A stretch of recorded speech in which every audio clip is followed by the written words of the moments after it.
Hey, yo, Jay, can we get some ratchet one time? Look, I don't want to talk. How you try and press the kid and read it, you was soft. All you know is capping, homie, you don't know the law. Pedal to the metal, you ain't catching me in park. I just hit the stop. I don't. Oh, there's the pop culture guy. He came out of the time traveling time stream, and now here he is. There you go, Andre's the pop culture guy. What's up, brother? What's up, folks? It's Predator time, bitch. The MCU'S Bleeding Edge YouTube channel and podcast. What's going on, Cyberneticshark, my co-host? How you doing, brother? I'm good. Ready to talk to Arnold Schwarzenegger.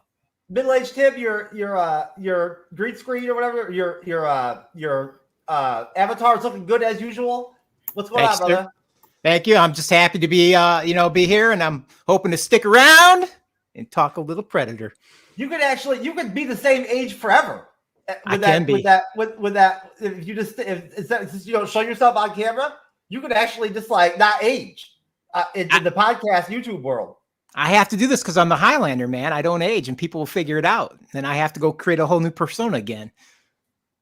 You could sling it to them young hoes with that shit. You're like, I'm only 30 years old. Anyways, what's going on, Matthew from Board to Watch? What's going on, brother? Hello, gentlemen. It's all same business as usual in the land down under. We're just living the free world, loving it. What's going on? Is the hurricane going to eventually make its way across the globe over to you? Mate, we've had a bit of nasty weather, but nothing like what you experience. But look, it's always pretty windy under the sheets here in Australia. I like it when the hurricanes come in and they just blow random hoes, like random sluts, like the wind picks them up and they end up at your house. You know what I'm saying? Like, you know. Is that a legitimate excuse? If the wind blew her in here. You'll be playing video games, all of a sudden, you hear a bitch screaming, ah! And bam, they're in the wind. Yes. You know, I've heard of being blown by random hoes, but not having random hoes blow in. But anyway, we'll leave that there. Sounds like a really warped version of Wizard of Oz.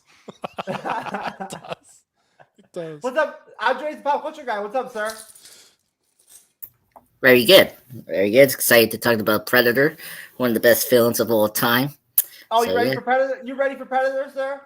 Yes, the Alien movie. Well, obviously, some of the guys here on the podcast live stream don't drink or can't drink because it's 9 o'clock in the morning for them. But those of us who are drinking, we're playing drinking games, and our drinking words for tonight are going to be Arnold, anything Arnold Schwarzenegger of that territory, Dutch, Predator, the Predator, anything like that.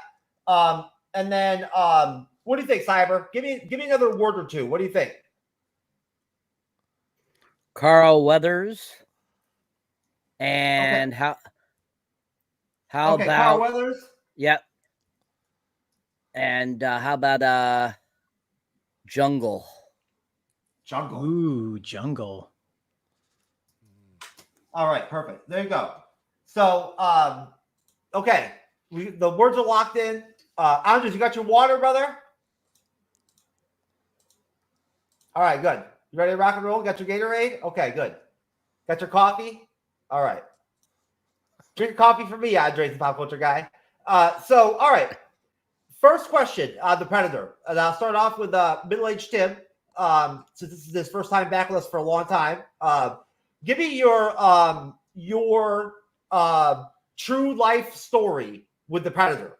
Like if this is going to be around the panel. But give me your true life story, your love affair with Predator enshrined in story form, in terms of your first watch and the impact of Predator on your life and all that. What kind of man you are because of the Predator, all that shit. Well, once upon a time, a teenage Tim was brought to the theater where he witnessed the phenomenon that is now known as the alien hunter. And he sat with his popcorn and his pop in his hand, eagerly awaiting a spectacle that he had never seen before. A creature from space, hunting an elite military force. Who was going to win? He sat on the edge of his seat. He ate his popcorn. He drank his drink. He choked on his popcorn. He laughed. He cried. He was so happy at the end. It was a great outing and a wonderful time in his teenage years. No, but realistically, you actually saw Predator in the theater? Yes, I did. Oh my god! So tell me about the impact of Predator on you. It was huge. I mean, I started off as a Star Wars kid. My whole life was in sci-fi, pretty much after that. And, anything that involved the aliens was awesome. You throw in some military awesomeness on top of it, man. It doesn't get any better than that. It's got Arnold. Oh, that's a drink. That's a drink. Oh, it is a drink. It's a double, really.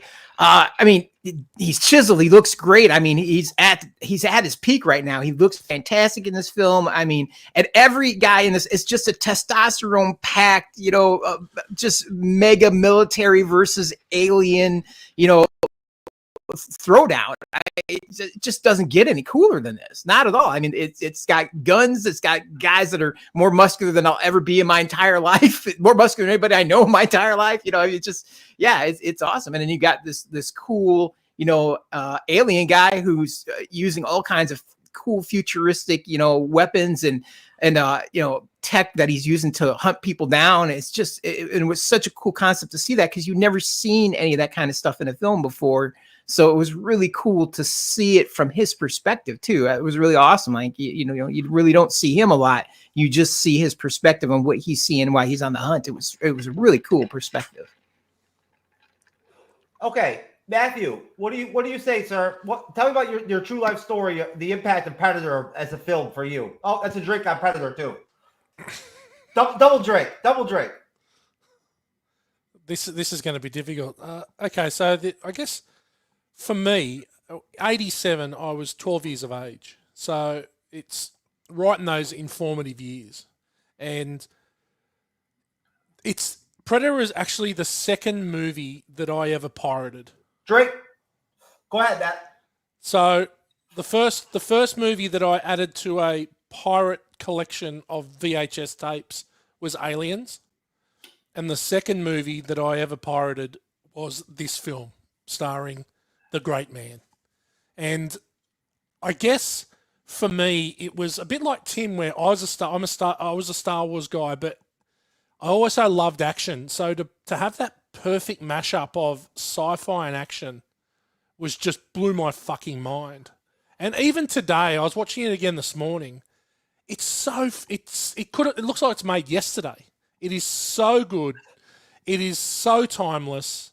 It's the perfect action film. And when you're so used to seeing these guys, like you've gone through your Rockies and your Rambos, and Arnie's done the Terminator, and he's done a couple other action films like Red Heat and all this kind of stuff, and then suddenly he's thrown into this jungle with an alien, and you're like, where has this been all my life? And I think the beauty of it is that it doesn't treat us like we're fucking stupid either. It doesn't need all the exposition. It doesn't need to tell us the Predator's motives. It's just the perfect. Sorry, for me. It's the perfect mashup of action and sci-fi. There's not many movies that can top this in that genre. I love it. Okay, Andres. Okay, so let me chew my food. Yeah, Are you sure you weren't given some random big BBC a BJ? No, I'm eating fruits and that's it. Don't make it gross, please, and that's it. No. My experience with the film was I think either Fear Fest marathon or just typical like action movie marathon in TV, particularly in AMC. That's where I usually find these classic movies. And when I saw this film, I didn't know what it is. I mean, I just knew the big star was there, the Terminator himself. And I was like, okay, it sounds interesting. The Predator, I was like, okay, it could be like this genetic. Drink. Oh, fuck. I hate you, Jeff. I hate you. Revenge. Anyway, the alien, the xenomorph, I was like, it could be this genetic monster from a laboratory. I didn't expect like a space alien, like the aliens. So when it did that, I was like, oh wow. And I do agree with Matt. I mean, it's such a timeless movie. I mean, because the music by Alan Silvestri is so fantastic. One of the best iconic horror slash action themes ever. And the Terminator himself is just top peak for this film. I mean, the concept is really awesome. Just it's similar to Aliens in a way where how James Cameron thought, okay, the army is so cocky and so macho, they are going to be uninspected by this force of nature they're not going to expect, and that's the downfall of them. And similar to that, but differently. So that's one of the cool things about this. And it's funny that came year before after Aliens release. So yeah, fantastic movie. One of the best things. My dad liked this as well, and yeah, it's one of those regular showings for this in the household of DS. Okay, Cyberneticshark, sir.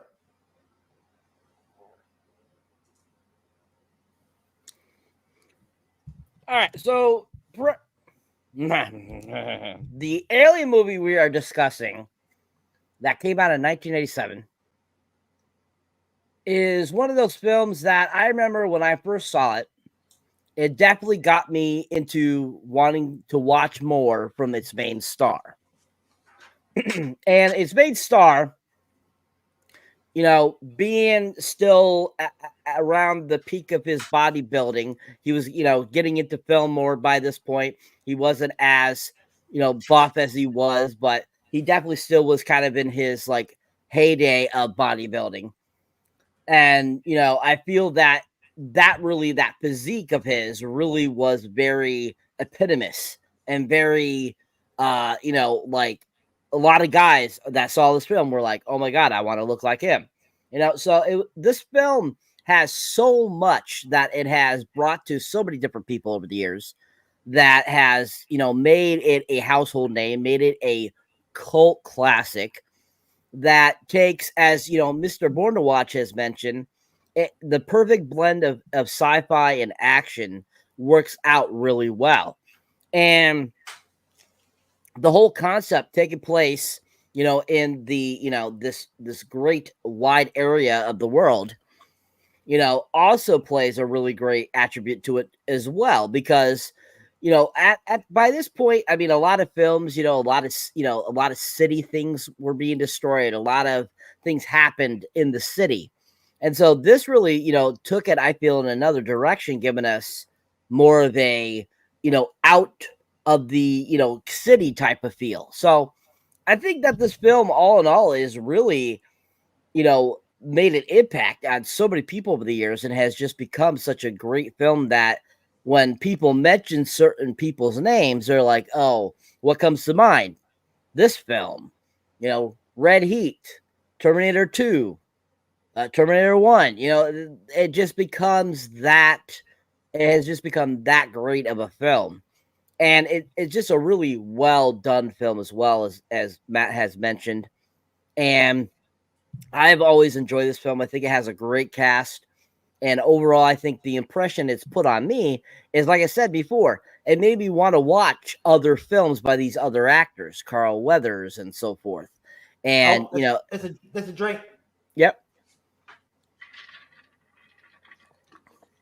So I think that in the words of our main star, this is a great movie. You must see it. Please see it now.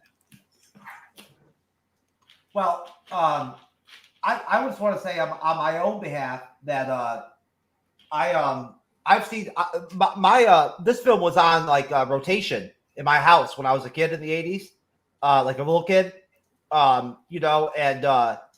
so I watched it. I've watched it I watched it so many times I can remember it, even though I was like a little kid.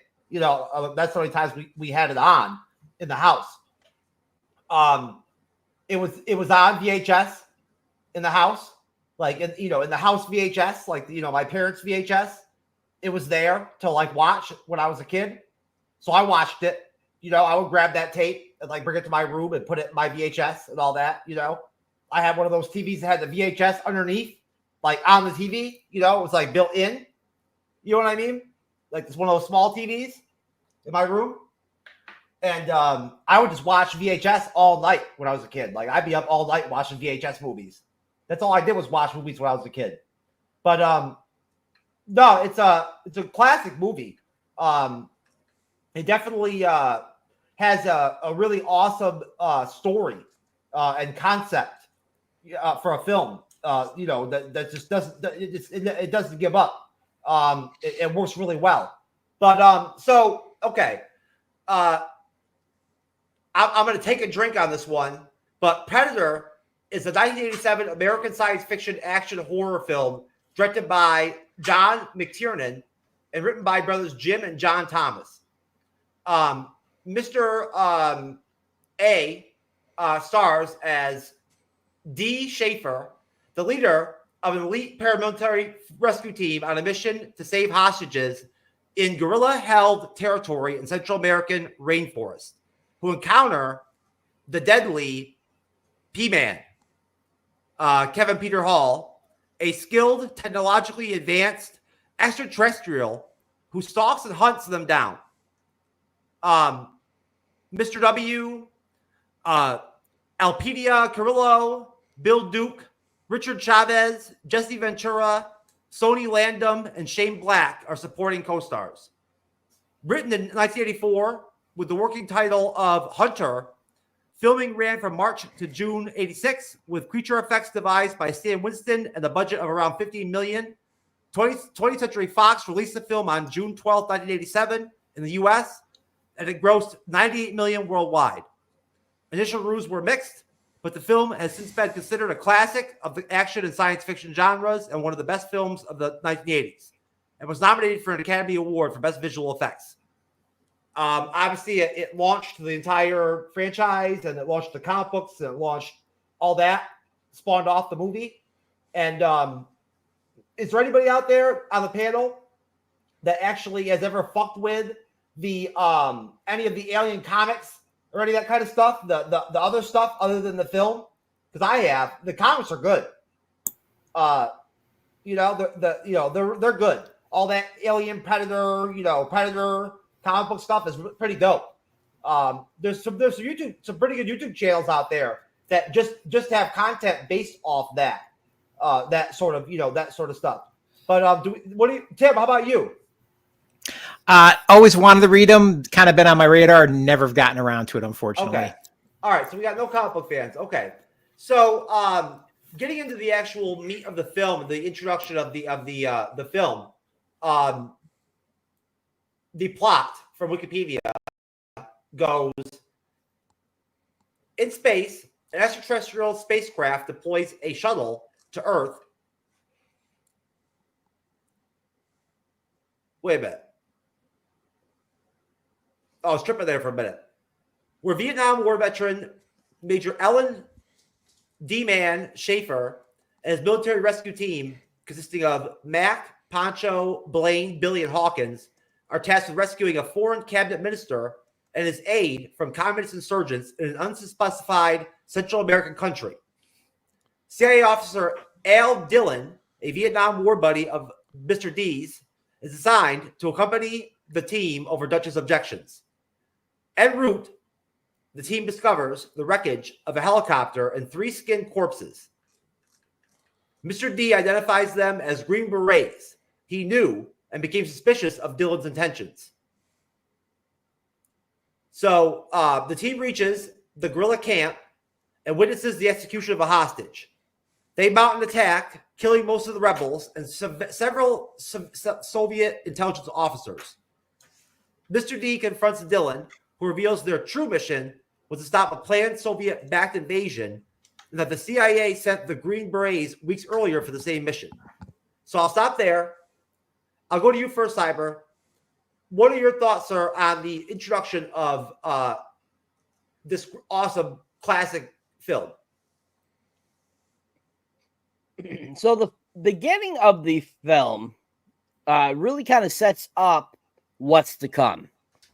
We get kind of a thought process on kind of the characters. We get introduced to each of them. We get kind of introduced to kind of their relationships with each other. And as we go through that, and they get to, the setting of the film, and what they end up finding really starts to give you, vibes of there's something really wrong here. What's going on? Why were we set in here? Type of deal. And all of them kind of, all of them have like kind of their own thing they say and so forth, and kind of their thoughts on what's going on. And, all of them are trying to figure out, what's going on here. So I think each of them do a really good job of kind of giving us a really good, kind of interpretation of who their characters are and kind of, where they're kind of at in their life, in their military career. And, of course, the main star himself, the great star, he really pulls it in by giving, I think, a really kind of dramatic element type of, deal in this film. Even though it isn't like super dramatic, I still think that he does a good job of, in this beginning part, really giving you a thought process of kind of where Mr. D comes from and kind of, why he is the leader, why he's kind of the man in charge, and kind of why he's the final man of the film. So I think the beginning of the film starts off really strong. We have some really great, interesting things happening. We have some action going on. We have some just very strong beginning vibes to this film that really pull us in to start off. So I think the beginning of this film is really done well and really pulls you in, and it keeps you wanting to want more. So solid beginning. Okay. Matthew. For me, excuse me, the beginning is impressive. The score, the opening of the movie, and as the score starts to filter in, is incredible. Meeting the big man and meeting his quite more tanned offsider. We get to know exactly what we're in for. We know it's going to be that kick-ass sort of action film. No more memorable scene, almost an 80s film, than the Dylan and the handshake and the biceps, and you just know what you're going to get. And I think we then, and as I said earlier, that I just think it's really clever how it doesn't give much away at all, and it just sort of unfolds in front of us. And next thing we know, they're in the jungle. Next thing we know, they find the wreckage. Next thing we know, and they're still not telling us what's going on. And that's what I really like about it. I think there's a lot of movies, especially that we've covered lately on Born to Watch. Drake. That we've covered lately that is, they just give away too much of the movie and it ruins it. We're not idiots. We can sort of get it. We don't need to be told everything. And sometimes the suspense about what actually is happening, like we don't find out for 40 minutes in or 45 minutes into the movie that the mission's fake. Right? And so that's what I love. I think that's really clever. And I think what we do is we get the build up, like the jokes, the witty banter. We know these guys are close. We just really get to know each character, even though it is only a minute at a time. We get to know what role they all play. And I think that what that does, it builds a relationship with us, with this fairly tight-knit team, that when something does happen to them, it means something as well. So I think it's really important this first sort of 20, 25 minutes of the movie for us to buy into them and actually care about them. And we all hate Dylan, there's no doubt at the start, but then there's a redemption arc for him as we move on later into the story. So I think it's a really clever and smart opening that is not pretending that we're stupid. I love it. It's so good. But it's the score. The Silvestri score is just so powerful. It's so good. Love it. Okay. Andres. Yeah. The opening. It's always a debate whether or not they should show us the alien ship or not. I think it's fine because we don't really see the creature. I mean, like, okay, it just, I think showing us the alien ship just tells us, okay, we have an alien creature in this movie, but we don't know how it looks like, how it's gonna operate. Like look at the Xenomorph and the first alien. We got to know how that creature operates as a monster. So for this movie, we don't know what was this, creature is going to be. So I think it's still suspenseful of like what is this creature like, because it could have been a lot of things, So I think it's still a mystery, It's just like it just allows us to know like ahead of time that there's a creature, alien monster from space. But if you missed it, that's okay. That's the whole point. If you missed it, it's like a big surprise for you because I didn't see the beginning, and I was like, I didn't know that. Yeah, they showed that, so I was totally fine. It's one of those beautiful things about this movie. You can either see the opening or not. That like it confirms that the alien creatures in this movie, and then the introduction of our heroes. Terminator himself is very jacked. I mean, look at his muscles. It's like, whew, very macho man, and everyone is macho man. They're so like tough. Like it's almost like competition with these guys. You totally see their like camaraderie. You see their chemistry so well. Like, of course, the famous arm wrestling between Apollo Creed and the Terminator is so iconic. I mean, like I think Andrew put a one of those images in the chat, which is funny. So I think that opening sequence does a good job of setting up our heroes going to this mission that, like, even that they don't know that it's a fake mission. So yeah, so I think this opening is so precise, very efficient to tell us what's going on. And you get the score from Alan Silvestri kicking in, which is cool. But yeah, and John McTiernan, great director. Love him. I mean, like the fact that this and then Die Hard is like crazy. So he knows how to do action, but also do character development. Tim.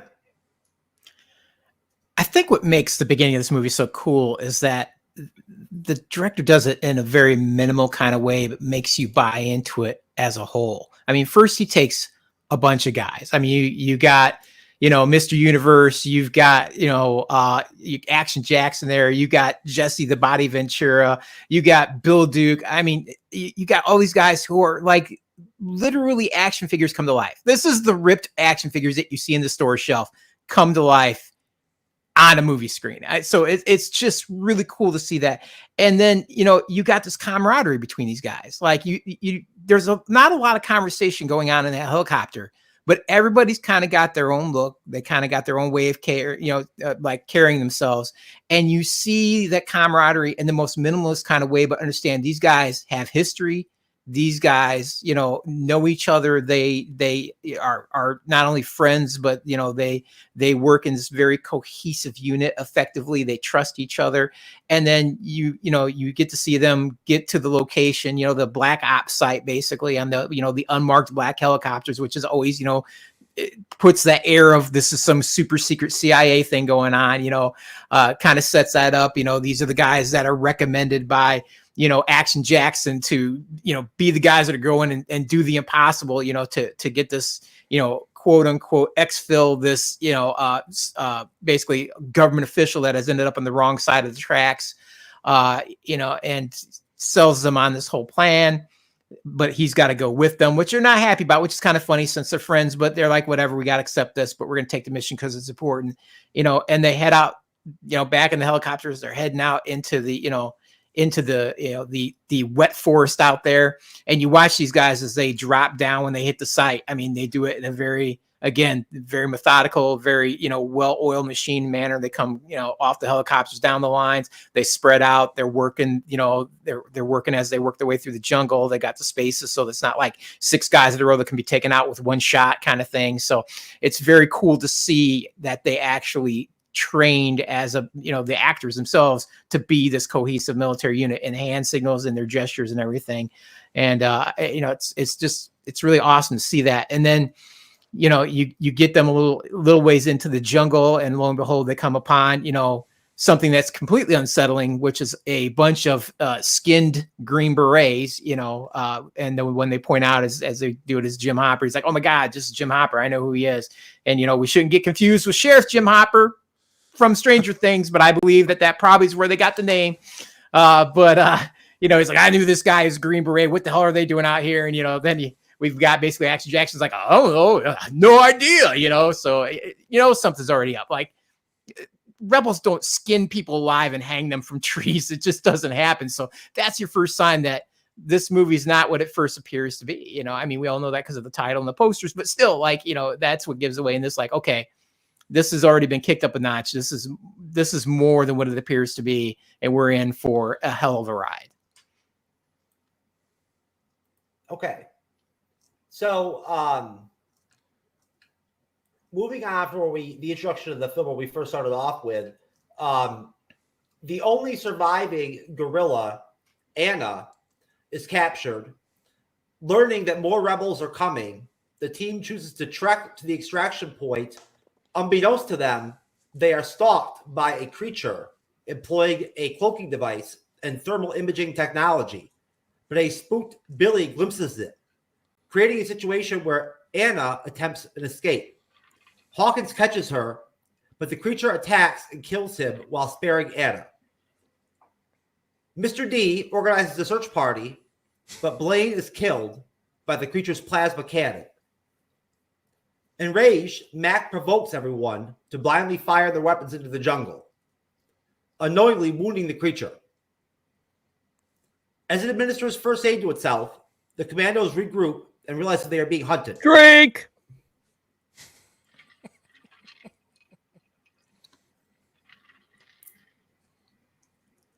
Dylan believes gorillas are responsible, but Billy is adamant that the pursuer is not human. They make camp for the night and set traps, which are triggered by a wild boar. In the ensuing confusion, the creature steals Blaine's body. So I'll stop there again, and I'll go to you this time, Andre's a pop culture guy. What do you think, sir? All right. Well, first off, we cannot skip the huge action scene of the Guerrillas headquarters. Action pack, one of the best action scenes. I mean, we got the best one-liners. I didn't skip it, motherfucker. Yes, you did, you motherfucker. You did. You skip it. Anyway, because we cannot forget about the iconic line. Well, there's multiple lines here that's iconic, but stick around. Come on. We cannot forget about that. That's so hilarious. I mean, the guy getting his death to a knife is so funny. He's like, stick around. It's like he's not going to go anywhere. He's dead. Next to you, Terminator. So I just want to bring that up. Very fantastic action sequence. And then after that aftermath of the guerrillas headquarters being pretty much destroyed, we get the reveal that, they were sent there by Dylan because, they wanted to try to get the guerrillas because they didn't know anything about, they did send Jim Hopper to do the same mission, but something happened to them, right? So, and then of course, when they captured the, Anna, the last survivor of the guerrillas, Gan, she runs, and then Shane Black comes in. By the way, I forgot that Shane Black was in this movie. It was kind of funny that he's in this movie. Very funny. I love his interaction with Billy. Him telling jokes about, sleeping with two women. Pussy. It was just very funny. And man, his death was brutal. Like he gets, I don't know what the heck that thing did. I think he used his knife or his laser, and it's like bam, right out of, kind of like a fish, and drags him. And such a brilliant scene, very terrifying. I mean, it scared Anna, like the fact that she didn't even move. Like you see the blood there, like the whole army, like the whole, soldiers there that we have here, the heroes, just are so confounded about what's going on with this creature. And obviously they're searching around to find the body. And then you got the other soldier getting brutally killed. Was it the person first class Cooper, the Sergeant Cooper, he gets hit twice, and the last shot him to the chest was so gory, like very fantastic blood and gore. And then we get the iconic scene of everyone just put their guns up, shooting all the forests, which is so insane. I mean, it's like, dude, like they literally killing half the jungle. I say it, forest of Brazil / Colombia, right?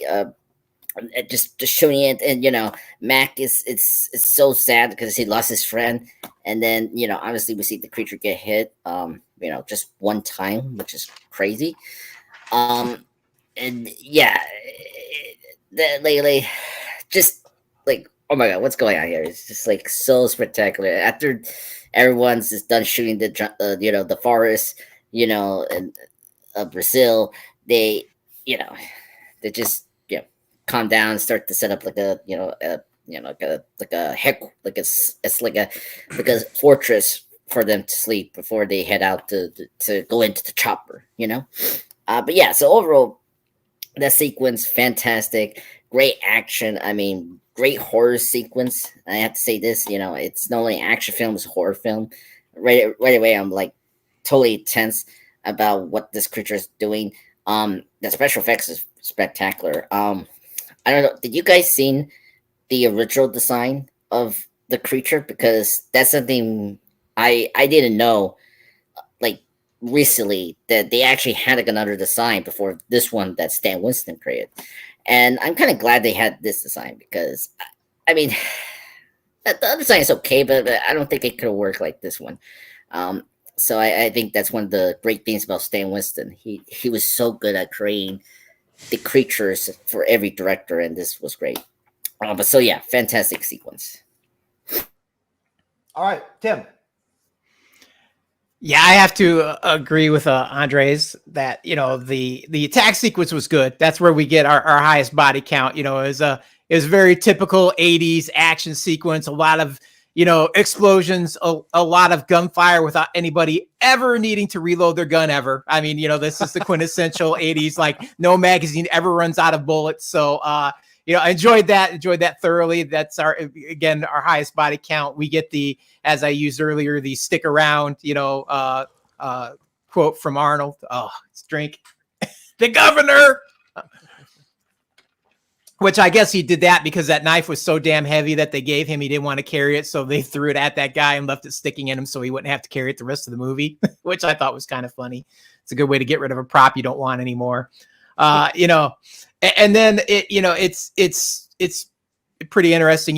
That's the point where they realize that they have been set up by their dear friend. Chubbs has led them astray, and this is not necessarily what he told them it is. It is it is definitely an op, a black op that they're doing, trying to thwart a Soviet invasion of, I don't know where, if it's supposed to be the United States or whatever, but so this makes Mr. Olympia there pretty aggravated, and he's like, look, grab the girl, we're getting out of here, we're moving on, we're gonna go to where we get picked up or whatever. And this is where they first encounter, not too soon after that, our alien hunter, who starts to, methodically take out our team here, and it unnerves them greatly. And it's super cool to see that happen. And of course, what's their response? Well, much like we know two things in the world. If there's ever a nuclear war, Australia will be the only place that'll survive. And, there will be, some kind of, Mad Max scenario that'll happen there. And if you're an American, you can never shoot enough rounds to prove a point. So, we got these guys are just like, as soon as they realize that this thing's hunting them, they shoot. And they got that M134 minigun, which is hilarious because literally with that little pack of ammo I see in the back of, Jesse the Body Ventura's back, that's about 6 seconds worth of ammo. I mean, that's it. Like every one of those guys would have to have like a wagon behind them to be able to shoot as many rounds as they put down that forest. But damn, was it a cool effect. I mean, they just leveled an entire rainforest. So it is totally cool, to see that and to get to the end and they're just like, oh my God, we didn't hit a damn thing. It's just like, how is that even possible? Damn it, we're Americans. We've leveled an entire rainforest and we didn't hit shit. So it's just, they're dumbfounded. So they realize they are in some serious trouble now. So now they've got to kind of, circle the wagons, figure out what they're going to do and move forward, because they've lost two major people. Now they've lost Hawkins, they've lost Blaine. And each of them gets kind of weird in the way that they're dealing with it. You get like Billy's he's resigning and basically claims that everyone's going to die. You got Pancho gradually becomes hysterical. Mac just kind of starts to slowly descend into madness. Dylan's kind of in denial. He's like, I don't believe it till I see it, kind of thing. And then, it's really like Anna and Dutch who kind of like, well, crap, there's something out there. It's here to kill us. So it's interesting to see the dynamic of how each of these characters like deal with the reality of their new circumstances. So it makes for a fun watch going forward now as each of them tries to deal with this weird otherworldly force that appears to just want to kill them for no other apparent reason than just because it can. Because of this movie, when I was a little kid, I used to walk around and like with sticks, sticks, and like have them like stuck in my clothes and shit, like they're like they're guns. You know what I mean? And I'd be out there in the backyard and shit, right, with sticks and shit, right, like stuck down my pants and shit to where they're like cutting my leg and shit like that, and like shooting them like they're guns and shit like that. And that was my shit. That's what I did. Was your nickname Stick Boy? That was last week. I wish I had some video of that shit. I wish I had some video of it. It would be good. We do too. Yeah, Jeff had to put the sticks down to get his headset and microphone ready. That's right. He's been running around his house making clicking noises and stuff and going wow and stuff. Now I just focus on one stick. And you know what I'm saying? That's it. Cyber.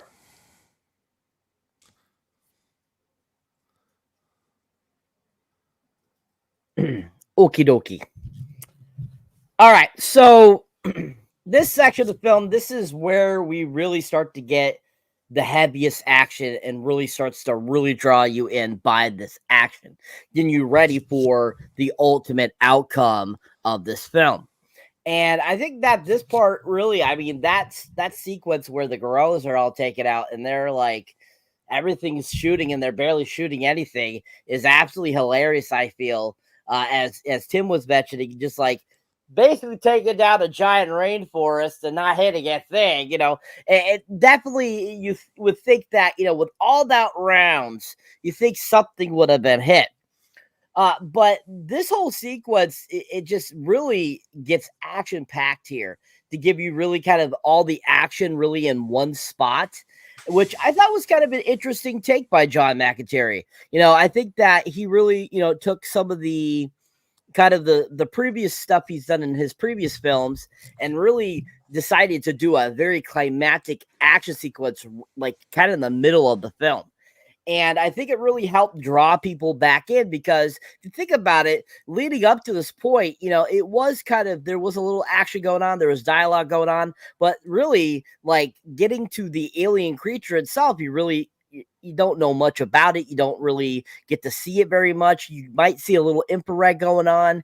And this scene really sets up for the action to start to lead into the alien really coming into becoming a big part of this group's, fight for survival.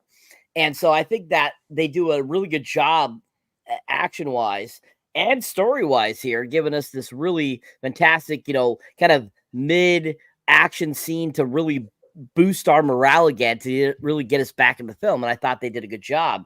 The introduction of having Shane Black in this film was absolutely hilarious. I think, knowing him going on to do some of the best writing and some great directing that he's done. The Nice Guys, Iron Man 3.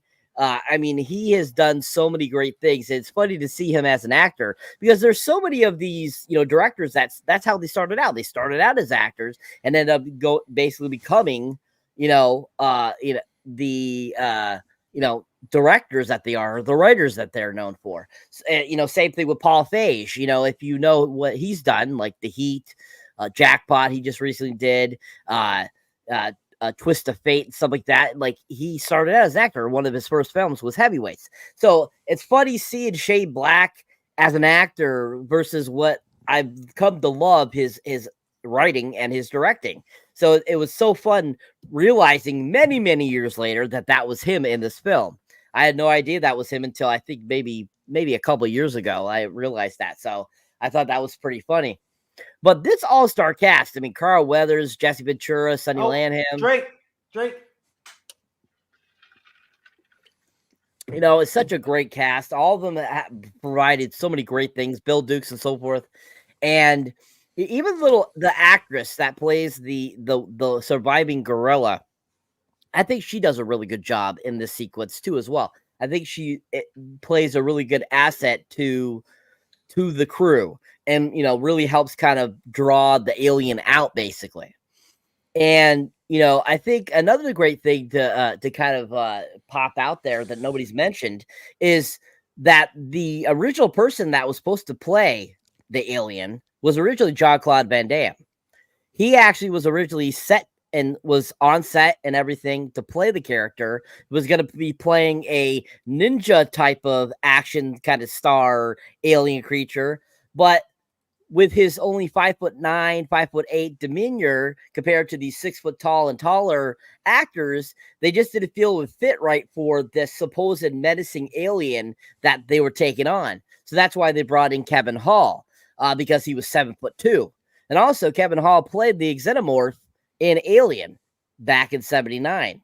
So he had already had some experience playing an alien. So he was the perfect choice for playing this, which how funny is that, you know, almost 20 years down the road, we would get a Alien versus Peak film that would be them fighting each other. So I'm sure if he had lived, you know, unfortunately not dying in the early 90s, I wonder what he would have thought of that, seeing his two characters he originally played fight each other. I always thought about that. I think that would be a really cool question to ask him if he had been still alive. But I think that was an interesting casting choice there, having Van Damme play that character originally. I was thinking to myself, I'm like, holy crap, what if this movie would have been like if he had stayed the alien creature? I'm thinking, wow, this would be a completely different freaking movie. I was like, I'm so glad they changed it, had, you know, Kevin Hall play the character. So really better casting choice by bringing him in.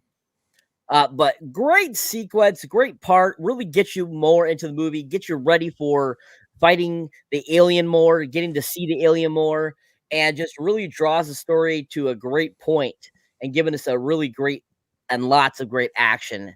Really enjoyed this portion of the film. Matthew. Yeah, I think it was. I think we do need to mention the attack on the camp, because that's them in their element.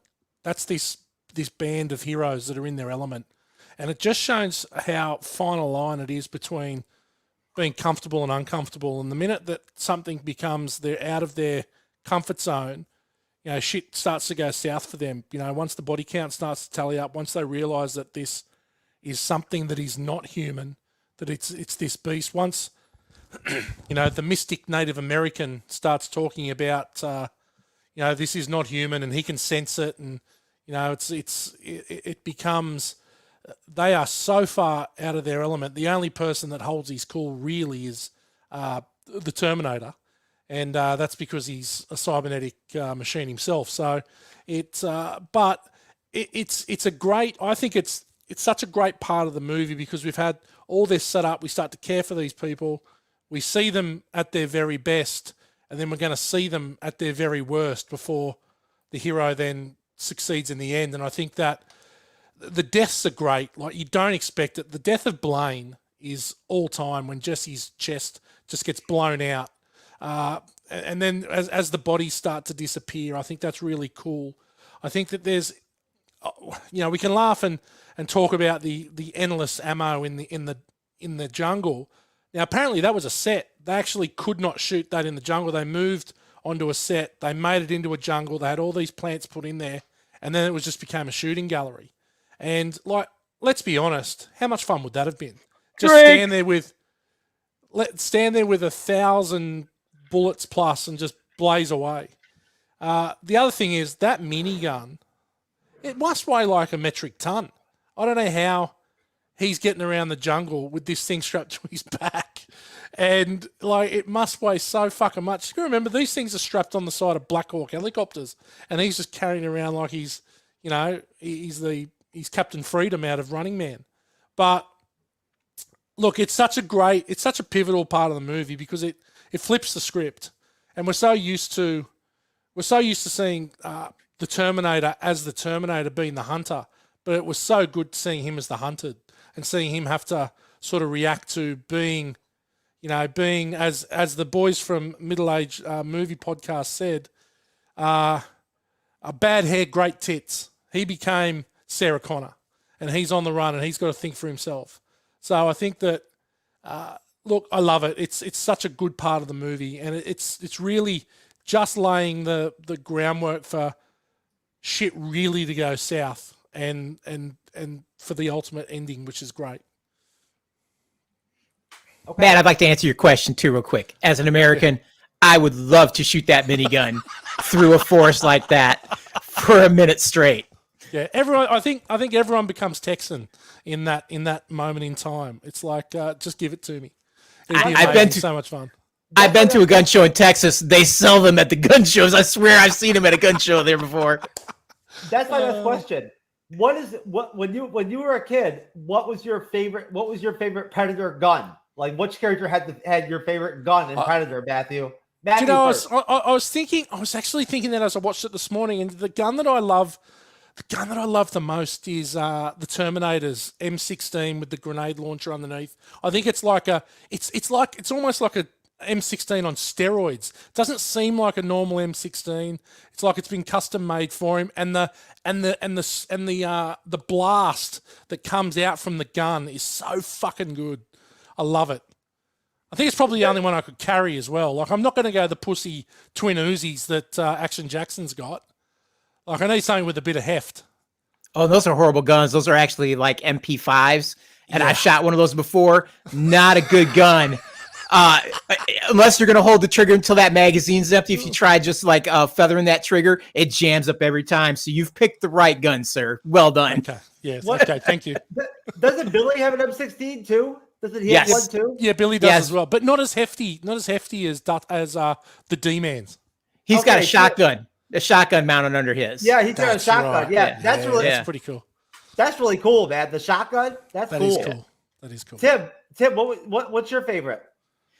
Up until recently, I mean, I guess when I was a kid, it was the minigun. I mean, now, when I was 17, there ain't nothing cooler than a minigun. But later on, I become enamored with that MP5 until I shot one, and then I was like, oh nope, never again. This thing's a piece of crap. So I probably these days I would have to pick the AR-15 with the grenade launcher underneath. So that's it's if you keep that gun clean, it'll just run and run and run. They're great guns.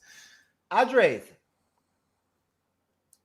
Favorite gun has to be the gun that Blaine was using, that one, because it's just so cool. I always enjoy those like round things because it show so much more bullets to everyone. No offense, I mean, because of Terminator 2, like Terminator himself used it as well towards the end of that film. I just thought those guns are so cool. No matter how heavy it is, what I'm gonna do, I'm gonna build a robotic exoskeleton, and I can carry this heavy machine and blast the jungle drinks. Cyber. Minigun. Absolutely love the minigun. It's my favorite. What I've loved about this segment is that Tim's brought some real world experience to it, and said that, look, these guns are great, but if you want a gun that's going to run all the time, you're going to be able to kill as many people whenever you need to kill people, go with that gun. That's what I love. Well done. Thank you. I think the double Uzi deal looks cool. It's cool looking. The double Uzis, I think it was cool. But either way, okay, so the D-Man realizes that the new enemy uses the trees to travel, and that is what is responsible for killing the Green Berets. He frees Anna, who states that her people had seen similarly mutilated bodies before. The group constructs a net trap and captures the creature, but it frees itself and Poncho is injured. Mac and Dylan pursue it, but are outmaneuvered and killed. As the survivors flee, The creature quickly catches up with them and kills Billy and Poncho. Realizing it does not attack unarmed individuals, the D-Man tells Anna to get to the chopper. He attempts to distract the creature by fleeing, but is followed to a muddy riverbank and covered in mud. The creature fails to see him and leaves to collect trophies from the others. The D-Man realizes the cool mud provides camouflage for his body heat. Okay, that's my stopping point. I'll go with you. I guess I'll go with you this time. Tim, I'll go to you first. Go ahead.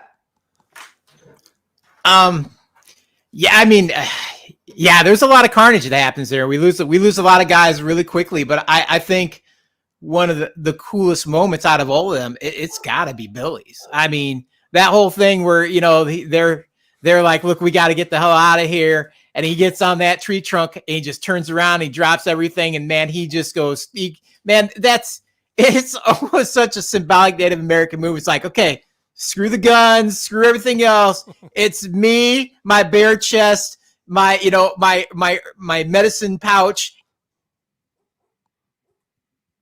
And it's a cool stance, you know. I mean, we're all, of course, sitting there and be like, Billy, are you fucking nuts? Get off the log, go, you're gonna die. But he's like, no, sir. The line has been drawn here, you know, so he's gonna take care of it. So Arnie's like, well, we're out of here, brother. Good luck, you know. So he takes off, and you know, so they're trying to head to, you know, head to the chopper. Which, God, we all wait for that. Like, get to the chopper. I mean, that is the line for me in this movie. It's one of my favorite out of all the Arnold lines in all the movies. It's one of my all-time favorites. I believe it's his too, if I remember. I think I've read that. Like, that's his favorite line out of every movie, you know. So I probably quote that line of his more than just, I don't know why. It's just always that one, and everybody looks at you and they know what you're talking about. They just get that look in their eye, like, I know where you're coming from, brother. So, but yeah, it's a really cool moment for Billy, you know. And I mean, then we see them running away, and then of course he tells Anna, like, you know, she's like, give me a gun. He's like, no, like, if I give you a gun, you're deader than a doornail. And she's just like, you may have something to this. I think I'm just going to let that go. I mean, she's like, whatever. She's terrified, you know. So they're moving on. You got, you know, you got Chubbs, who's like, you know, he's also, so I got to get this asset to the chopper. Let's go. And then we hear that blood curdling scream, and we all know Billy's last stand did not go well. You know, it was just like, damn, man, he died like a bitch, but, you know, but good for him for trying, you know. So, and then, you know, we get to see Arnold flying off, you know, that cliff, which, you know, when you first see that shot, you're like, oh man, he's hitting rocks. You know, you could tell he must have shot that in a couple different locations, because the shot you see as he goes over to the shot you see when he goes in does not line up in my mind. I don't know about the rest of you, but I'm just like, no, that guy's dead. But, you know, he manages to get in there. He gets washed away, you know, whipped through the rocks and everything. And then, you know, we basically see him come up. You know, the California governor is all covered in, you know, mud and everything as the predator's trying to hunt him down. And all of a sudden he realizes, like, oh man, this guy cannot see me. Oh man, I'm goofing up all over the place. But he quickly determines that, you know, old thermal eye there can't see him. You know, he's kind of up against those, you know, that tree and stuff. And he puts it together real quick, like, there is merit in the mud. So this is how I'm going to beat this guy. And I think it was a really cool way for him to realize how he's going to be able to combat, you know, Mandibles out there and to hopefully try to beat him. Okay. Andre's pop culture guy. Yeah. Yeah, I mean, this is the big climax before we get into the final act, right? Spectacular seeing these men, trying to set up the trap with their shirtless bodies exposed. You see, they're like doing the weights, and it's like, oh my god, just so macho in the scene, seeing them just doing all these trapping things. And then, of course, they're waiting for the creature to, come into the trap and all that. And then help breaks loose. I mean, first off, like, Mac was like, I mean, we brought up how Mac it's kind of he lost his best friend. This is his big white whale. He's Moby Dick, so he's going after him. And it's like he's so stupid. You can't you know how powerful this creature is. So he runs up. He's like, "I gotta get you!" Destroying is like he's out of control, and of course, Dylan has to get him, like he did redeem himself in the scene. I have to say, because of what he did, So I'm happy that he went out to go after him and all that. And man, these two deaths were spectacular. I can't believe anyone talk about this. Like, first off, Mac's death was brutal. I mean, he got shoot right to the head. And like you see the aftermath, it's so gross. Like the blood is like, oh. And then, oh my God, Dylan. Apollo Creed just couldn't, like, he didn't have, he couldn't fight for him at all, like getting shot to the arm. And it was so creepy. Like this, like, speaking of images, the image of the arm, like continuing with the Jeff, is that Uzi you're just talking about? The gun that Apollo Creed was using? Like he still shoots it when his arm came off. So creepy. And then the alien comes out and he has his blades, his like Wolverine claws, and then bam, kills him like that. I was like, whoa! And hear his scream. And then Billy. I don't know what Billy was thinking. He was so stupid. I don't care. You're from, you're a Native American. You should know one thing about horror thing. Do not face the creature. They're too strong for you. They're too, like, I can't believe Billy was stupid. So he died. Sorry, Billy. You didn't have to stand a chance. And then, of course, we get the kind of line from Mr. Terminator himself, the get into the chopper. Such an iconic line. I mean, it's supposed to be serious, but it's just funny how he says it. It's so funny. He's like, get in the chopper, get in the chopper, but it's still great. And and I really appreciate when he drops to the waterfall, he discovers, the weakness of the creature, is the mud covers his heat, the heat thermal that we all have, and so that was really cool. And and we get someone like a Home Alone kind of ending here, where he just starts doing the traps and all that, and you see the creature cleaning out the skull. It's like, my precious, like, oh, here's all my trophies. It's like such a show off. The aliens, like, I get you have trophies, you don't have to show me that. Anyway, spectacular sequence. We should go into the trapper now for the finale. All right, Cyber.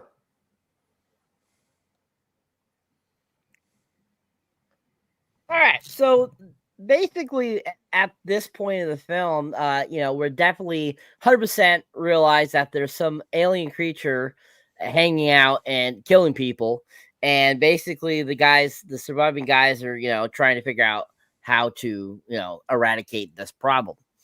And so in this situation here that we see throughout this portion of the film, we see them strategize. We see them try to figure things out. They start, figuring out that he's using the treetops and stuff like that. We get to see more of him through using the infrared as he's looking and trying to find them. And, we get a lot of just great, more kind of like action and just fun and just really enjoyable things. And I think a lot of this portion of the film, we get to see a lot of them, kind of their slow demise throughout this section. So how far did we go again, Jeff? I'm sorry. Refresh my memory. To the mud. To the mud. To the okay. mud. To the mud. Okay. All right. So basically, we start seeing them unfortunately get picked off one by one by the alien, to the point where, basically, Mr. A, Mr. S, is really trying to figure out how to survive, really. And basically we get to the point where he ends up falling into mud, and he ends up finding out that it shields him. And I think that scene is like so super cool, because you're like, the aliens after him and all this kind of stuff. and all of a sudden he falls in that mud and gets it all over him, and he's like trying to conceal himself, in the tree, and the alien comes down and basically makes his way and like can't see him, and you're like, holy crap, this guy actually has a weak point, because at this point, he hasn't really shown any sign of weakness, really. I mean, yes, they know that he can be injured, and they see that he's been injured because they start seeing his blood around, but other than that, they really haven't found anything that is, stronger or more, intelligent than him. Like, even them as their human counterparts are trying to figure these things out, but really he's always one step ahead. And so I think that whole sequence really gives you a good idea of like, this is the time that will start to get finally, maybe they'll get the upper hand finally. He'll start getting the upper hand. And I feel that, some of the depths, like when it comes to, of course, Ventura and to Sonny and to Mr. C and stuff like that, all their demises were done so epically, I felt, throughout this whole entire sequence. And they all went out like soldiers. And I love that they presented it like that. And I thought McIntyre did a great job of giving us these really epic deaths that were really profound. And I think one of the great parts about it is that each of the deaths, you kind of are like, as you're watching the film, you kind of come to like these guys. You kind of come to enjoy these guys. And so as they're being taken out one by one, you're kind of like, oh, that sucks. I really liked him. I want to see him further in the film and so forth. So I think that this whole section 2 as well is a really good indicator that, as Matt said before, it's such a great mixture of sci-fi and action. You also got to put in there, they put a little bit of a dramatic element in there that you didn't really see much in sci-fi. So I think that really pulled in from the great writing by the writing duo that, wrote this film, and, gave us this really epic, section that leads up to, our main hero learning a defect of its enemy. So I think this whole section was really done well, really enjoyed it.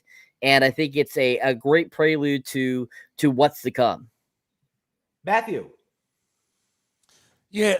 So, get to the chopper is probably the most iconic quote in this movie. But we start this passage of the film with what is a very close second, I think, which is, if it bleeds, we can kill it. Now, I think I just was watching that with my daughter, and she's like Father of the Year, but she's 10. And so she loved that. She was all in when she heard, if it bleeds, we can kill it, because she thought that there's no way we can kill this beast. But we go, as we see everyone get the building of the net. So the building of the net, I just love how quiet it becomes. And the Terminator just is walking out in that crouched position with his gun as bait. And then suddenly all fucking hell breaks loose and that net fires up, and it goes from this complete silence to just bedlam. And then the laser shot blows up the branch, which is just, very luckily, it's connected to a vine which swings down and takes out Poncho. And I think that's the most violent thing in the movie. That's the one I could relate to the most. I was like, fuck, that'd hurt. Because that's real, that'd hurt. And that guy's rib cage is completely destroyed. It's like Blaine's. But then as they start to, Dylan's Max on his mission, he goes off, and you're right. It's like a piece of fruit. It's like a watermelon just being exploded. And when you see those 3 dots, you just all know that shit's gonna be really, really bad. And when he moves his head into the target, it's just game over. I do love Apollo Creed's death. It's probably my favorite death in the movie. And you can almost feel that that's the exact way that Billy died. We didn't see that, but he was definitely speared and lifted up, and you can hear by that cry of pain from Billy that it's the same sort of cry that Dylan. Is he a drinking name? I think that Apollo Creed gets as well. So as they start to knock it off, and then obviously you get down to, get to the chopper. Dutch is on the run, lets down a go, and then he dives, and then fortuitously becomes a bio a biologist and realizes that it's the heat signature, and if he smothers himself in enough mud that the hunter won't be able to recognize him. But it's funny that I remember the first time watching this and it clicking and going, shit, it can't see him because of the mud. I think that was a really cool thing that you can't get over repeat viewings. But I remember that first time watching it going, fuck, that's clever. Right? That's really clever. So, and props to the script writers and to the director for being able to pull that scene off, which could seem corny in some ways, but it's just you buy into that. You're like, shit, yeah, the mud, and then you know that when and we'll get to the next part, but just a great piece of the movie where it's I've said that about every part. I just love this movie. It's so good, but it's just as these people that you have bought into start to get picked off in a way they deserve. Like, it's not, they get pretty hammered, and that's what they deserve. They're the toughest of the tough. Looking forward to now the Rambo trap setting, which is about to happen. Okay. Take it away, Jeff. And before you go on, Jeff, I think the thing we all missed too is we actually get the big reveal. We get to actually see the Predator like full on, Yes. during this section too. Like, right. None of us really comment on that, and it was like he Right. was drink. But I mean, the alien gamesman was he was awesome. I mean, the first time you see him, you're like, holy shit, that thing is awesome looking. I mean, just tremendously cool. And it being bigger than basically Conan there. I mean, that's a big dude. I mean, he, the Artonator is a big guy, and to see somebody towering over him is a rarity. I mean, it's like, holy crap, this dude is awesome looking and huge. So it was really cool. It's quite funny because the original Predator alien hunter costume, Drake. the original alien hunter costume was more like a prawn, or like a lobster. He looked like a lobster, and so it's to get from that initial costume to what it becomes, which is really fucking good. And then we're going to get to the third best line in the movie once he takes his mask off. But it's I agree with you, Tim. I can't believe we've missed that, because the reveal of him is quality, and you're like, we get it when we finally get that look. You're like, shit, yeah, it's worth it. This has been worth it. Yeah. I think it's way cooler than the actual one in Aliens. I mean, that's a cool looking one, but I think the Hunter is cooler looking. Yeah. Okay. So we're in our final passage here. So after crafting makeshift traps and weapons, the D-Man lures the creature into an ambush the following night. He lightly injures it and disables its cloaking device before the creature fires wildly into the forest.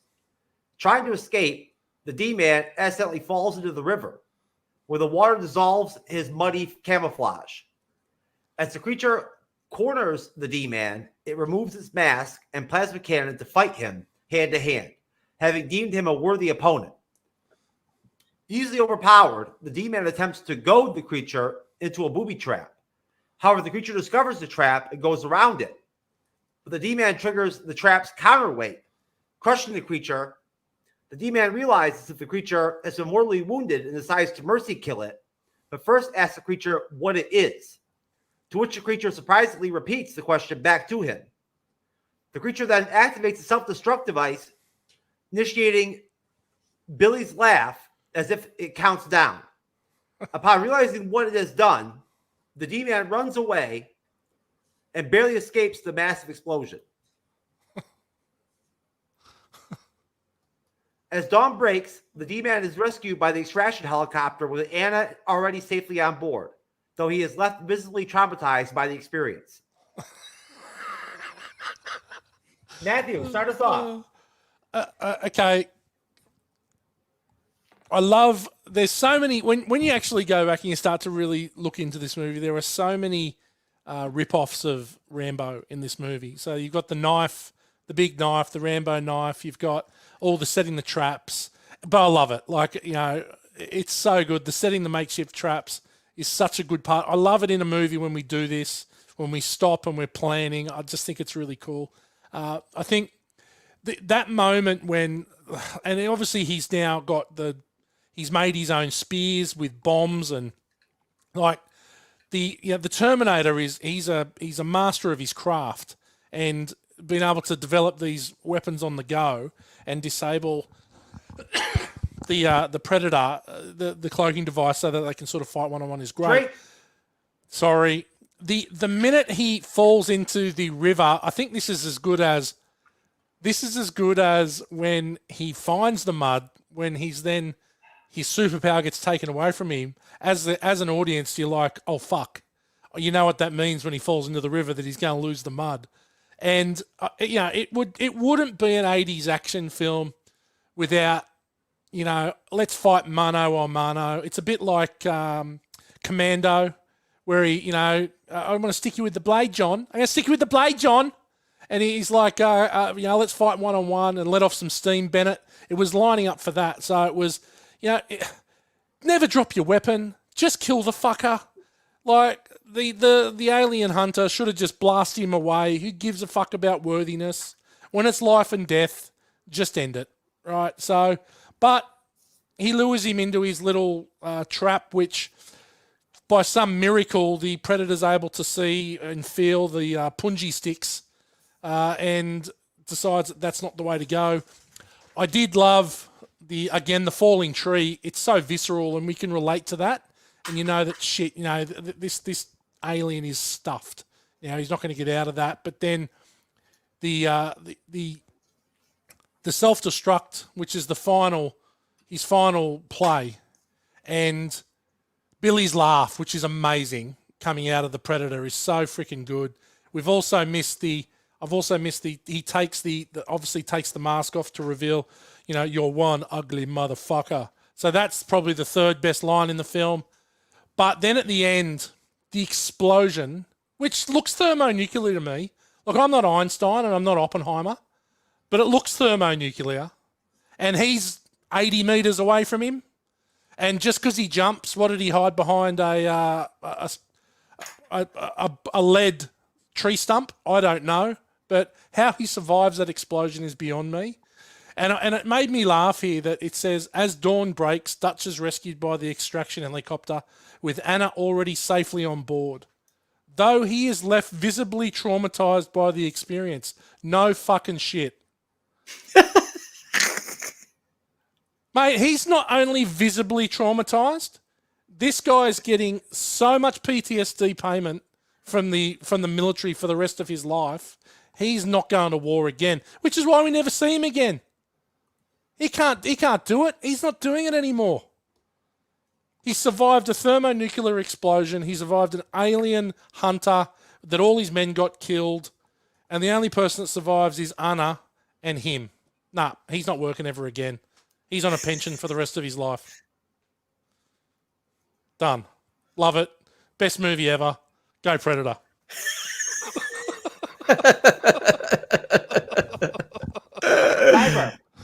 Cyber.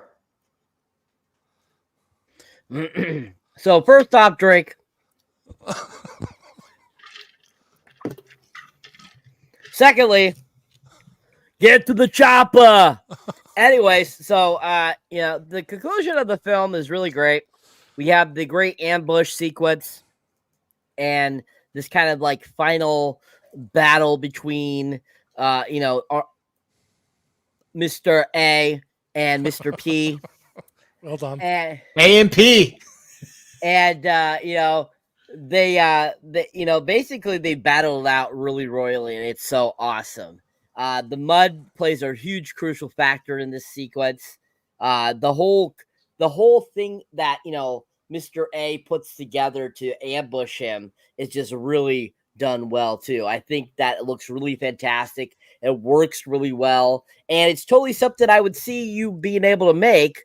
If you were not in civilization, you were out somewhere in a giant forest of some sort, and you end up getting this great climatic battle with of course the Mr. P, who, as Mr. Tim had mentioned earlier, that the previous sequence we got our first full look of him.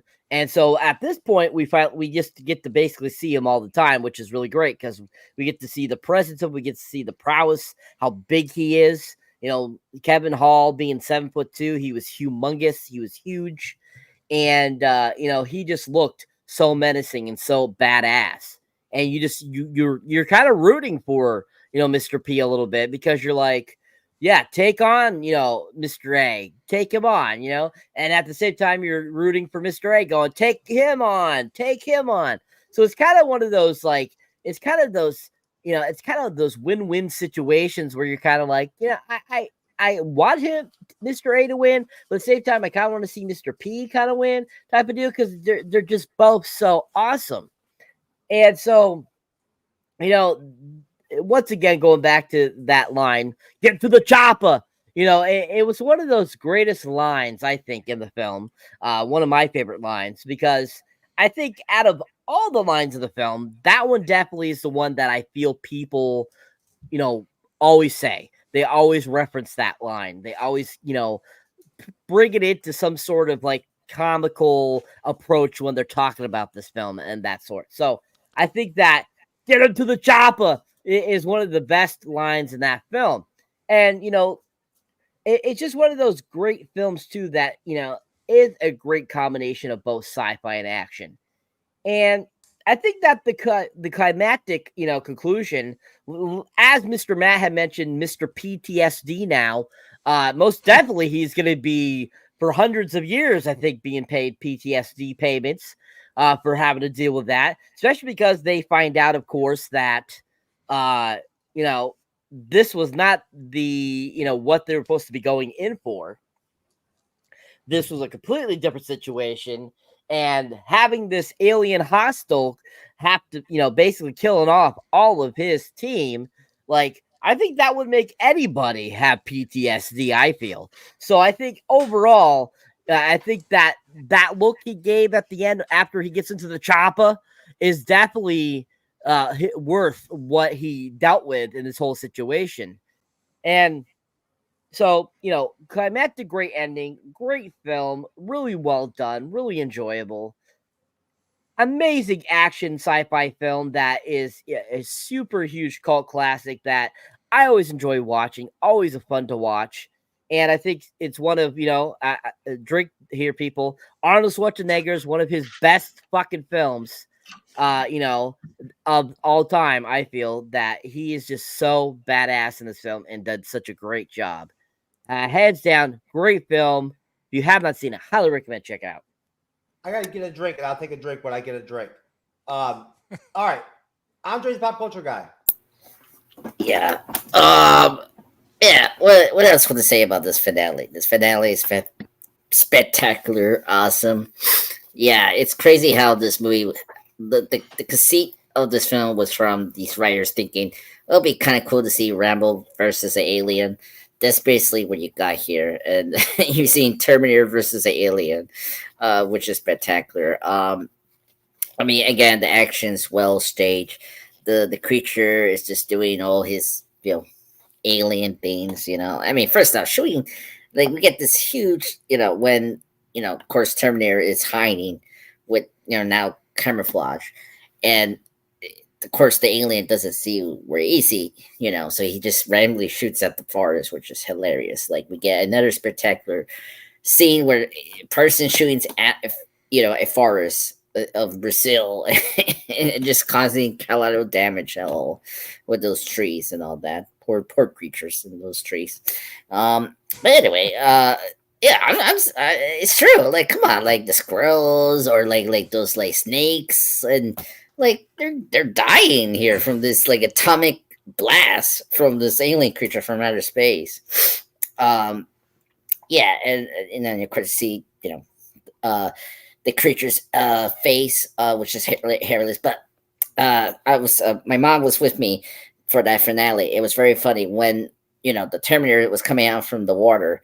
Now the camouflage is out, and that moment when he has his Wolverine claws and he puts it like in between his head, you know, that was like, whoa, like quickly. I was like, you know, very fast.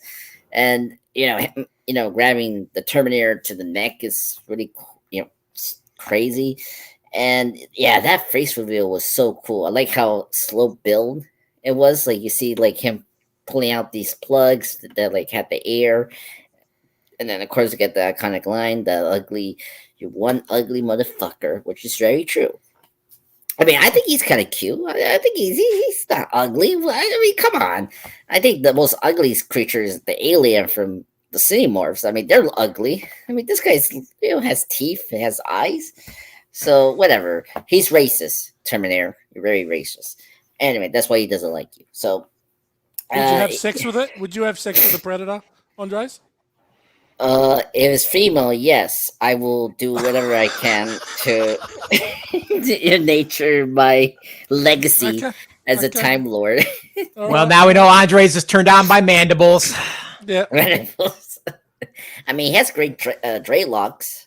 That creature. I mean, that dreadlocks are pretty awesome.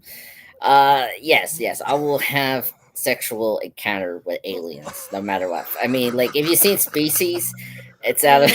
Oh no, well that's different. He wants to be the first midget to have sex with an alien. Yeah. Everybody else is trying to figure out how to survive, and he's just like, you know what? I'd hit that. He'd be like human alien hybrid. What do you think? Human alien hybrid. What do you think? Let's do it. I wanted to have sex with an alien for a long time. Not illegal aliens. Yeah, not illegal aliens. No. Registered aliens. Illegal aliens too. Aliens and illegal aliens. No. Anyway, in my timeline, they're registered. No, hang on, stop, aliens. Andres. Would you have sex with ET? No. That ET is very ugly and Okay. very short. All right, now we know the limits. Okay. Yeah. I have my limits. So anyway, yeah, and of course, he gets beaten by the Terminator by that big log. He's gushing his green ooze, his blood, green blood, and yeah, throughout the film, this is cool. I never paid attention to this. It was really cool that the Predator. They never dive into this in the sequels, or this creature mimics the people voice. It's very creepy. It's just like so creepy. I mean, like it's so horror because it's just the way he like says it. It's so almost like not robotic. Like it's almost like it's recorded, and it's like, oh my god, just really haunting. Just the way he uses Billy's laugh is like very creepy and like such a show off. And he's like the fact that this alien creature is trying to be so like a hunter. He's like literally cheating by using the bomb. And it's like, wow, you're such a pussy. If I go out in a fight, I will just do the thing of using my knife and scoop up myself in an honorable death. Civico? Yeah, Civico. That's how I do it. Not the cheating way of like beep boop beep boop. Bam! Go explosion! It's all explosions. It's like an AT&T commercial. Yeah. Like just let me set my time here to explode myself. 1, 2, 3, boop, boop, boop, boop, and bam, you're dead. I'm like, what? No, just go out as a man, okay? Take a knife and die honorably as a hunter. That's all you have to do, alien. So yeah, is he giving him a blowjob before? Oh no, no, I don't think so. I will hire an alien before I die to get that sexual encounter. I'm seriously concerned now, Andres. He's all about it until he realizes he's a speak and spell assassin, and he's like, nope, I'm out. Yeah, I'm out. Yeah. So yeah, I just find that very funny. Speaking, just another funny story. I know we're not talking about Predator 2, but I had to mention this because of my dad. My dad always does this, and it's so funny because it's so creepy. Did you know the famous line, do you want some candy? And every time my dad says that, because whenever time we see the sequel, Predator 2, he always says, "You want to be candy," and it's so wrong because first off, the name of the creature is like, "Here, some candy," and it's like, "No, you're a predator creature," Okay. All drink, right. Predator, Predator, so Predator 2 is a good movie. yeah, no, yeah, sure thing, but yeah, it's just funny how this creature just makes these voice and it's just out there. Drink. Drink. Whatever. This is for my dad. All right. Whatever. All right. Yes, to your dad. whatever. To your dad. To your dad. One for your dad, man. Here we go. Yeah. All right, Tim. Yeah. I don't know if I got anywhere to go after that. I mean, he's having sex with aliens and he's like not having none of it once they're playing with speaking spells. Where do I go with this? I'm going to try though. All right. So here we go. Good luck. Thanks. The ending of this movie is really the movie that they wanted. Originally, they just wanted a movie where it was basically the governor versus the basically the alien gamesman. And, it was originally the Arnator's idea to have an entire team, which I think worked out really well. But now we're down to it. And so here's where we basically get, as Matt pointed out, kind of the Rambo moment. He's down to just his knife. So we're going to get all the cool special forces creating the traps and stuff. 80s montage without the cool 80s montage music. It's almost like we're going to build a trap and we're going to put some sticks and we're going to make it pointy and we're going to kill him with this, it was missing that whole kind of thing, but it would have, detracted from the movie. So I understand why, but very much the 80s montage, which is cool though. It's cool to watch him kind of, do all the stuff. Plus we get to watch him flex his muscles as he's, basically lifting his Ewok attack log up to the top of the tree and stuff and getting ready.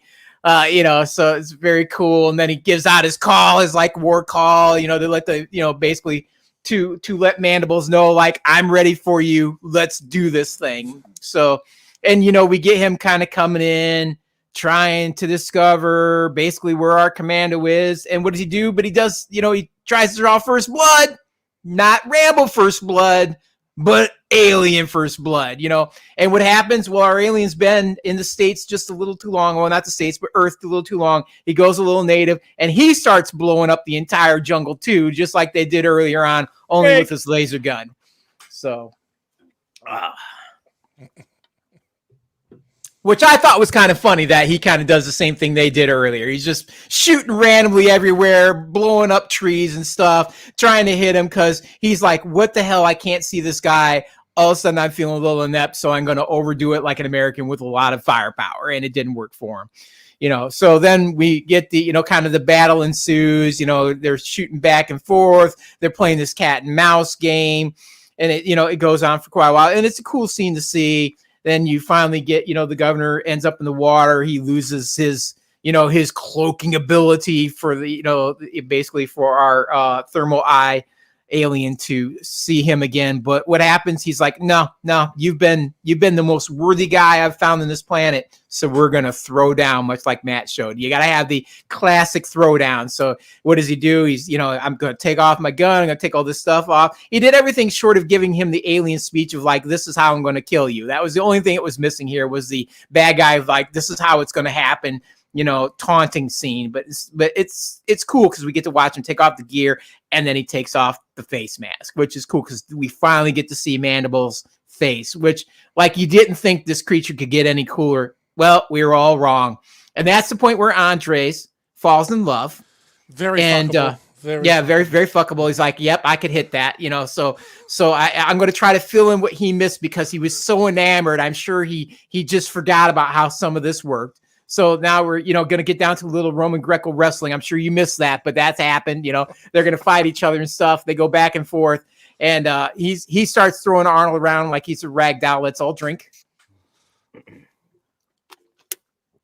So he throws Mr. Universe around like he's a rag doll. And I think he realizes I'm screwed. And they run around that jungle. I don't know how he finds his way back to his, basically his little gully of death there. But he slides down in there and he's basically like, come on, come and kill me. And, and the Predator's kind of coming down in their drink. Shit. And he realizes at the last second, he's like, hey, there's some pointy things here that I don't think are part of this tree. So he decides, I'm going to go back around and I'm going to go ahead and kill you. And that's when Arnold unleashes the power of the Ewok on him and crushes him. Not to death, but crushes him. And he finally, basically takes him out. This is the part where Andres cries a little bit because now he's seen his future lover be completely maimed by the governor. I'm sure it was very sad for him. And, and that's the point where we get the little, banter back and forth. He's like, what the hell are you? And he's like, what the hell are you? And then we see him pull up his 80s awesome Casio wristwatch and he starts tapping into it, which that's the point where Andre's like, no, I can't have this. I'm out. Forget it. You're unfuckable. So he's out now and he's back and probably paying attention to the rest of the movie now because he just can't have this. And, and that's where we get, again, the eerie Billy's laugh, which I'm glad we kind of brought that up because everybody brings up much earlier that, Billy almost seems to have the sixth sense when he's going through the forest, like especially the first time when he realizes he's up in the trees. I don't think he senses him. I think Billy laughs. And I think shortly after you hear the predator kind of like listening to it and then tries to reproduce it. Billy hears that and it makes him very unsettled. So I think that's really how the first encounter goes with Billy. It's not a sense of like, I sense something out in the jungle. It's more of like, dude, I just heard myself laugh and it wasn't me. So I think that's kind of how it works. At least that was my perception because I went back and listened a couple times, but I digress. But anyway, at that point, we basically get the governor looks at him. He's like, oh, this can't be good. And he's like, I think I should run. And so he's running top speed through the forest, a guy who like 30 seconds ago couldn't do anything but crawl into his ditch of death. And, basically we hear, Billy's laugh just echoing through the forest. And then the mushroom cloud goes off. And I agree with all you. I don't know how this guy survived. He must have found the one lead rock in the entire, rainforest that he was able to hide behind. And soon after that, we see, a helicopter come in because that's what you want to do is once you see mushroom cloud is quickly take your helicopter, rush towards it to see if you can find any survivors. That happens all the time when mushroom clouds go off. I hear that's a pretty common occurrence. And then they pick him up and he is definitely shell shocked from this. And, and as you guys point out in PTSD, but I'm going to have to break it to you guys. There will be no payments for this PTSD because remember, this mission never happened. He's in a black helicopter. You don't get any kind of awesome government benefits when you fly away from something in a black unmarked helicopter. They're just like, nope, never happened. You're on your own. They just drop you off in front of a hospital and Arnold, he was never able to come back because of course, they wouldn't take him to the hospital because they had no ID, had no insurance, and he's now living on the street, like babbling with a sign saying the end is near. I'm pretty sure that was his outcome. So there we go. That's the ending of the film, according to me. He's living in Vancouver on Trank. Yes, exactly, exactly. I'm pretty sure what the ratings are going to be, but go ahead and give me your rating, Tim. Oh, I mean, what are we rating out of what? Like, what's our top end here? One through 10. 1 through 10. This is easily a 9, if not almost a 10. I mean, it's a pretty perfect movie. It's again, it's just a testosterone-filled, gun-shooting, alien maiming, extravaganza with a pretty simple plot that you just can't help but enjoy from beginning to end. You don't have to think deep. You just have to sit and enjoy it. And if you're Andres, maybe fall in love partway through. Sorry, Andres, I can't help myself. Cyber rating. Cyber. 10. Giant 10. Of course. I mean, this movie is epic. It's amazing. I mean, Arnold is such a great actor. I mean, as Tim, said, explained, he kind of, he definitely he's not getting PTSD money. He's taken away in a black chopper. And he's up there going, why are you taking me in a black chopper? I want money. I need money for my PTSD. Why the fuck are you doing this? Or as he talks to a predator for the first time. He's like, what the hell are you? It's just those things, And so those things right there make this movie a top tier film. So I have to give it a solid giant 10. Plus also, I mean, come on. Mr. Time Cop here wants to fuck a Martian. So, let's just say 10. Matthew. Okay. I was rating this. This is a 9 out of 10 for me.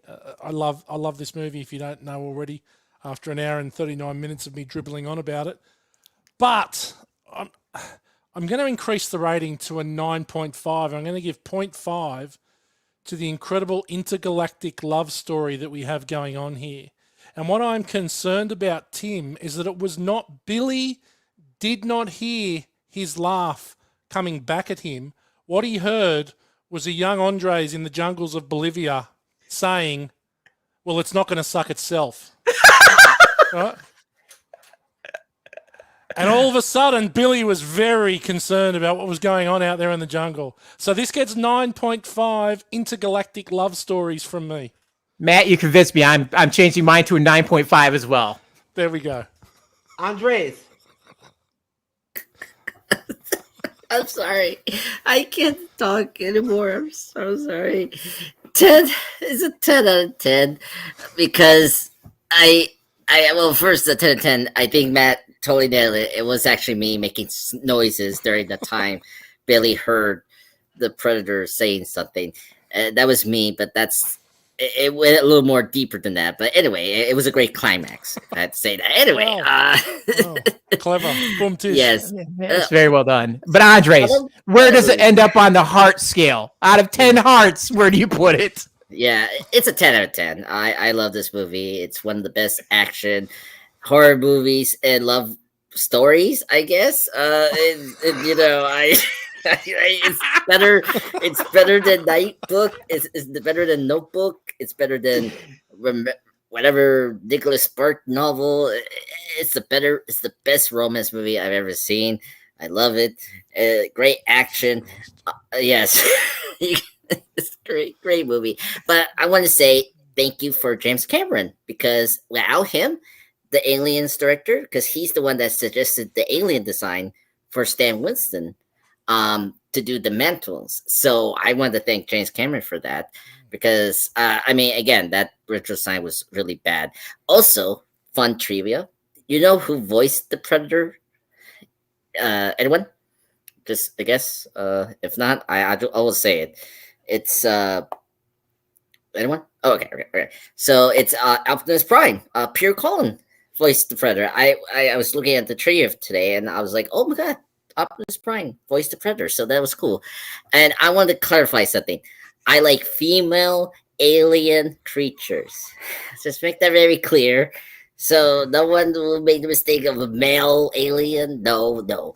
Female. Remember, people, not Romeo and Romeo alien love triangle. It's the other way around.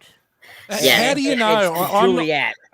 I'm not sure the universe is as woke as our Earth with pronouns and stuff. So how do you know? You got to lift up the skirt or lift up the poncho, whatever it is, and find out. Like, well, my phone. Oh, sorry. Go ahead, Tim. I'm just worried, Andres, that every time you hear Autobots move out, you get a little happy. That's all I'm saying. No. I get somewhat upset about that. But anyway, my phone is a universal screwdriver, and I can scan one of the aliens, and my phone could tell me the gender of the alien. So that's how I do it. Yeah. You don't do the Crocodile Dundee, just go for the grab of the cock and balls and just find out? I do that too if okay. I'm desperate.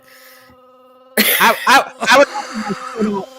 This conversation has made Jeff absolutely speechless. I don't think I've ever seen him this quiet for this long. Yeah. Oh yeah. All right. So I'm going to drop a big 10 on the peak. Finally on the film. It's totally worth it.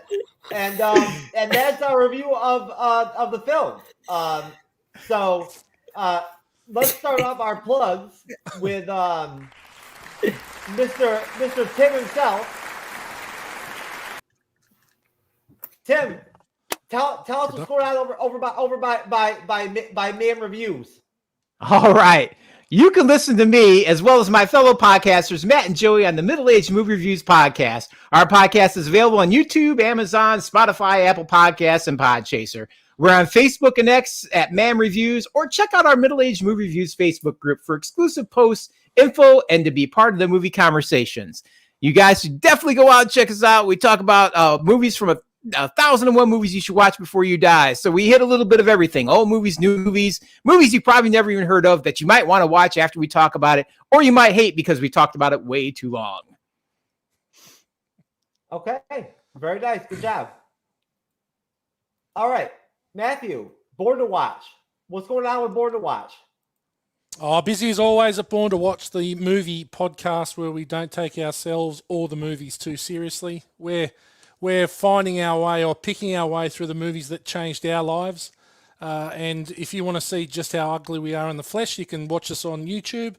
But the preferable medium is obviously just voice, Spotify, YouTube, Spotify, YouTube as well, and Apple. We're all good podcasts are found. We're picking our way through some good movies at the moment. We're contemplating whether we do a scary movie for Halloween or we just stick to our normal programming. But come along, join us for the ride. I got to say, it had another little short go viral here on, there we go, Tango and Cash, 1.2 million views. It went fucking mental and got me 5,000 extra subscribers. So, yay me. But still can't monetize, got refused again, but I'll tell you what, I don't care. Fuck you, YouTube. Well, I'll tell you what, Tango Cash and Tango. Fucking awesome movie. I love that movie. So funny. I'd forgotten how good it was. Andre's the pop culture guy. Yes. Dre's Pop Culture Guy here. Just recently released my retrospective / review on Sleepy Hollow. That's the 1999 version, directed by Tim Burton, because it's 25th anniversary this year. This is the 12 days Halloween marathon I'm doing. So I just recently put yesterday my Nightmare Elm Street review. Right now, my 25th anniversary of Sleepy Hollow is doing very well, actually. I'm kind of shocked. So it's probably going to be my first 100 review since August, which is kind of crazy. So yeah, very excited. So plan tomorrow I'm going to do a two video thing, a Daredevil 6th anniversary tribute and a Alien versus Predator comic read part 3 on Saturday. Live streams. I'm going to do my pop culture recap on all the shows I'm watching, Africa, The Penguin, Superman and Lois, and Daryl Dixon on Wednesday here on the 23rd. No worries. I got a movie review coming up, but that's in the 27th. That's Heather's. So hopefully Jeff, me, Cyber, and hopefully Aston, another good buddy of mine, will join together to do that movie. And so, yeah, so that's where I'm at. So I'm very excited for Halloween soon. So, yeah. And yes, I am also going to date another alien soon. But yes, but anyway, that's another story. Can't wait to see the video. Whether I'm going to also be in Tim's podcast this Tuesday, the 22nd, for the 2001 Space Odyssey. I totally forgot about that. So check out for that as well later the month. All right. Yeah, that'll come out after October. That one will come out after our October Halloween fest that we're having here. So look for that in November. Yeah, exactly. Cyber Shark, sir. Well, good evening, folks out there. If you enjoy me here on the panel or enjoy me as a moderator on the MCU'S Bleeding Edge, you can check out my wonderful solo content. Or as Arnold would say, definitely check it out. Please check out my stuff. Watch it, do it now. Make sure you watch it, subscribe, become a partner, do all those things that you make me so happy. But anyways, if you have not seen anything recently, definitely check out my Speak No Evil review or my review of the Killer's Game. Check them out, folks. New stuff coming soon. Keep an eye out. Peace. Get to the cyber! Good job, Cyber. Very nice. All right. I will see Cyber and Andre's Pop Culture Guy on Monday for The Penguin and Gerald Dixon. Tim, it was good to see you. Matthew, good to see you. Thank you. Always good to have you guys on. God bless everybody out there. It is Friday, so have a great weekend. You will see you on Monday and enjoy Saturday and Sunday. Peace. We out of here. Later.